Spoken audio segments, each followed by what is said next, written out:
दोस्तों, आज मैं बात करूंगा आपसे एक महत्वपूर्ण सर्वे की जो बैंक ऑफ अमेरिका ने किया है और ये ग्लोबल फंड मैनेजर्स के बीच में किया गया है। इसकी ड्यूरेशन थी 10 से लेकर के 16 मार्च के बीच में। महत्वपूर्ण इसलिए क्योंकि इसके द्वारा हमें ग्लोबल मार्केट के सेंटिमेंट को समझने में मदद मिलती है।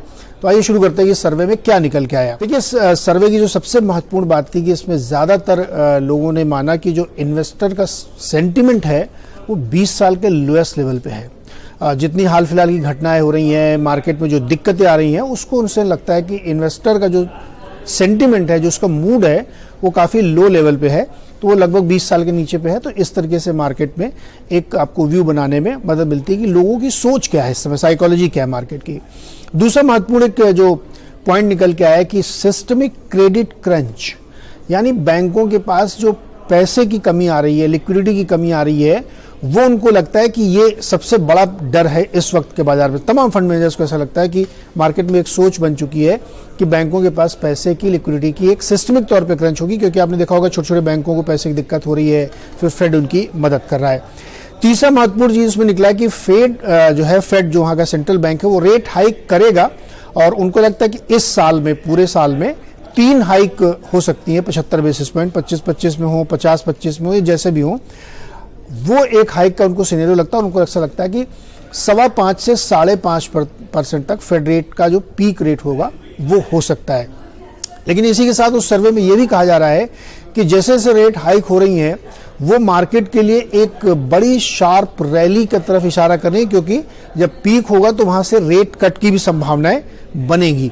तो ये एक बहुत महत्वपूर्ण बात अंडरलाइन कर रहा हूं मैं कि उस सर्वे की बात निकल के आ रही है कि रेट बढ़ने की जो रफ्तार है, या जिस तरीके से माहौल हॉकिश पॉलिसी का बना हुआ है, उससे आगे रेट कट का भी माहौल बन सकता है। ये तमाम फंड मैनेजर्स मानते हैं। उनका मानना है कि यूरोपियन यूनियन ने जिस तरीके से अभी हाल ही में 50 बेसिस पॉइंट की हाइक की है, तो करीब 25% सर्वे के फंड मैनेजर्स का ऐसा मानना था कि एक और हाइक वहां पे शेड्यूल्ड है, वो और होगी। फेड यूरोपियन यूनियन अभी रुकेगा नहीं।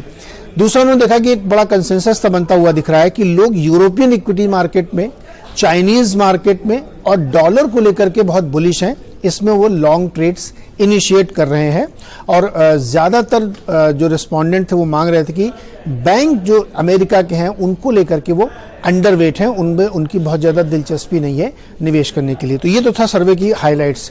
इसके बाद बैंक ऑफ अमेरिका ने एक बात और कही कि 3800 का लेवल S&P में दिख सकता है, यानी कि यहाँ से करेक्शन आ सकता है। लेकिन साथ ही साथ वो ये कह रहे हैं कि अगर 41-4200 के लेवल पे जाएगा तो वहां पे वो अपने इन्वेस्टर्स को शॉर्ट करने की सलाह देंगे। यानी डाउन साइड उनको लगता है 3800 और अपर साइड 4200 तक अगर गया तो वहां पे बेचना चाहिए। मॉर्गन स्टैनली का मानना है कि ये जो क्रेडिट संकट अभी बना हुआ है, ये इतनी जल्दी खत्म नहीं होगा, ये धीरे धीरे थोड़ा और अभी परसिस्ट करेगा और ये आगे जाते हुए मुश्किल पैदा कर सकता है। JP मॉर्गन ने एक वर्ड यूज किया, मिन्स्की मूवमेंट का खतरा बढ़ जाता है। मिन्स्की मूवमेंट क्या है? मिन्स्की मूवमेंट एक बहुत पहले एक विद्वान हुए थे, उन्होंने बताया था कि जब इस तरह की सिचुएशन क्रिएट होती है कि बैंकों में बड़ी दिक्कत आ रही, क्रेडिट संकट आ रहा है, तो जो अच्छे क्रेडिटर्स होते हैं, अच्छे बायर्स होते हैं लोन के, वो भी डर जाते हैं और वो अपने एसेट बेच के लोन चुकाने लगते हैं। उनको डर लगता है कि आगे पता नहीं क्या होने वाला है, मेरी लिक्विडिटी की स्थिति क्या होगी, तो वो अपने एसेट बेच के लोन चुकाने लगते हैं। ये एक मिन्स्की मूवमेंट कहा जाता है, जो कि किसी भी इकोनॉमी के लिए ठीक नहीं होता कि आप पैनिक में अपने एसेट बेच के लोन चुकाने लगे जबकि आप डिफॉल्टर नहीं है या आपकी संभावना भी नहीं है। तो इसी को कहते हैं मिन्स्की मूवमेंट। तो ये इस तरह के खतरे देखने को मिल रहे हैं। तो ये सर्वे मोटे तौर पे लोग करते रहते हैं और इस सर्वे से अंदाजा लगता है कि दुनिया भर के जो बड़े फंड मैनेजर्स हैं वो मार्केट को लेकर के सोच क्या रखते हैं।